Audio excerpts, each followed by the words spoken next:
our YouTube channel, where in the today's session we are going to look at isotopes, and then after isotopes we are going to look at RAM calculation, how to calculate the relative atomic mass.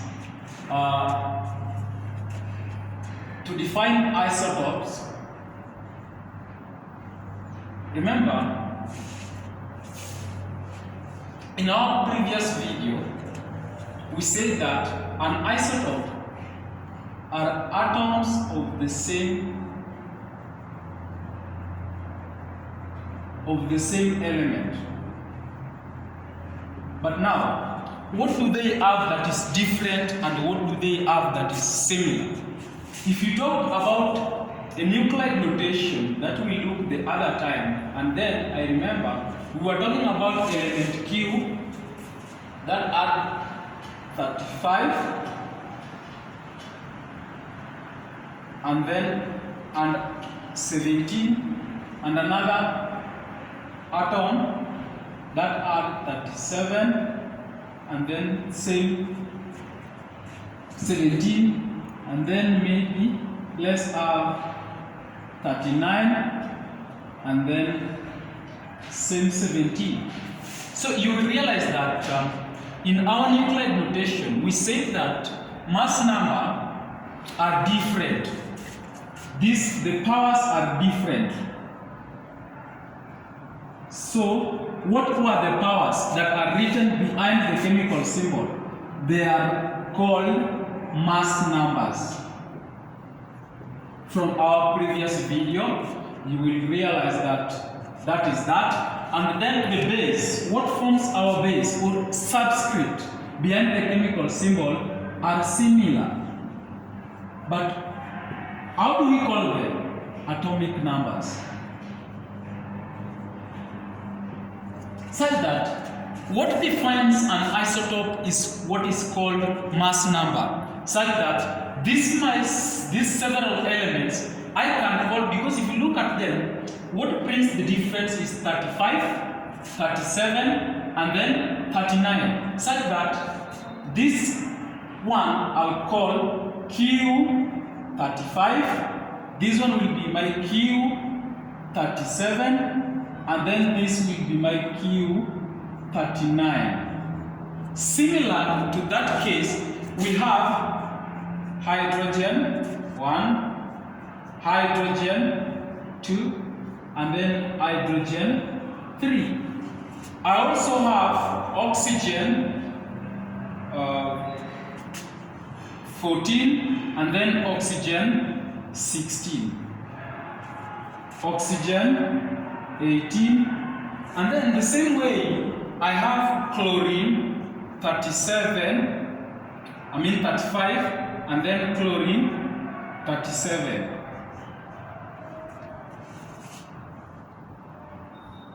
Such that all these are isotopes. But if you look at oxygen, now if you look at the nuclide notation, this 14 is the mass number, it comes as a power, but remember, the atomic number of oxygen is 8. Such that this one becomes 60, but atomic number of oxygen will still remain 8. Such that oxygen 18, the 18 simply means the mass number, and then the atomic number remains 8. In case of chlorine 35, the 35 you see simply means the mass number, and then the atomic number is same 17, and then this one becomes 37, and then this one becomes 17. But now we have same element represented, such that now, for example, in the case of this one here, we are talking about different mass numbers, such that if you look in the case of hydrogen, we have different mass numbers. In case of oxygen, we have different mass numbers. If you look at chlorine, we have different mass numbers. But remember, atomic numbers are the same. Such that what defines an isotope or an element is the mass number, such that if we use the mass numbers,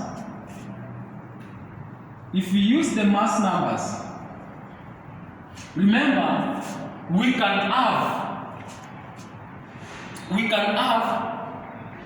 a unit mass that is known as relative atomic mass. But now this relative atomic mass depends on how the atoms exist in the environment, such that if you look at the abundance, we are talking about the percentage abundance of Q35, Q37 and Q39. We are talking about hydrogen 1, hydrogen 2 and hydrogen 3. We are talking about oxygen 14, oxygen 16 and oxygen 18. We are talking about chlorine 35 and chlorine 37. Such that if you look at their percentage abundance and then we use the difference mass numbers, then we will have relative atomic mass. Now, how is relative atomic mass calculated?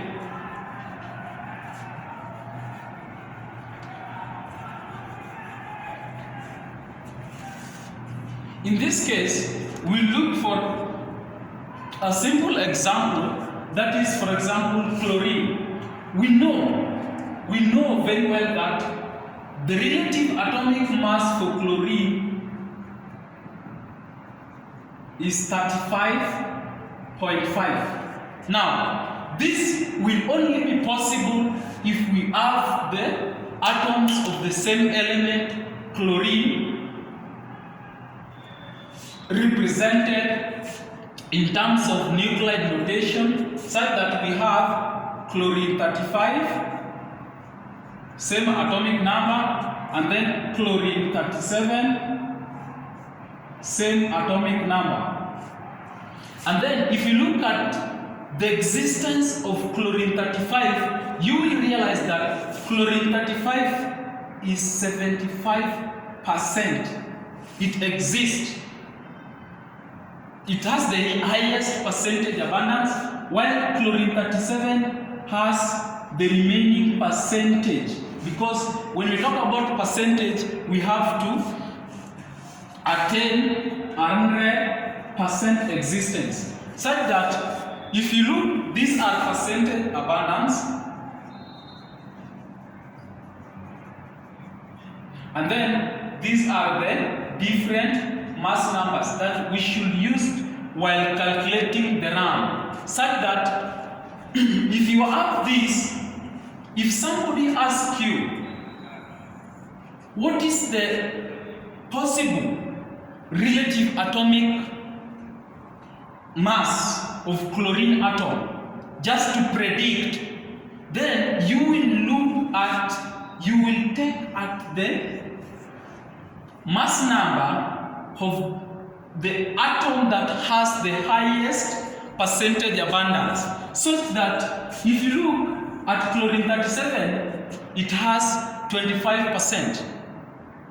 But if you look at chlorine 35, it has 75% existence. Such that just to predict the RAM of chlorine atom, you will say that it is close to 35. Why? Because it has the highest percentage abundance.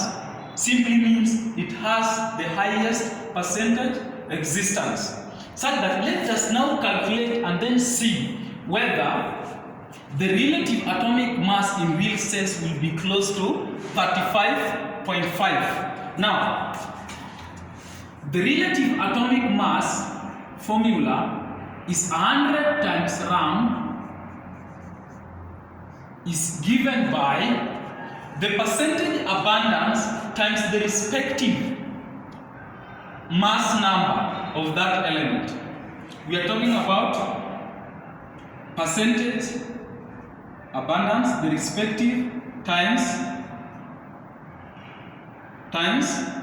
the mass number, the respective mass number, plus another percentage abundance times a respective mass number because we are talking about two isotopes, that is chlorine 35 and chlorine 37, such that at the end of the day we are having 100 times RAM, relative atomic mass, to be given by 75 times 35 plus 25 times mass number, in this case is 37.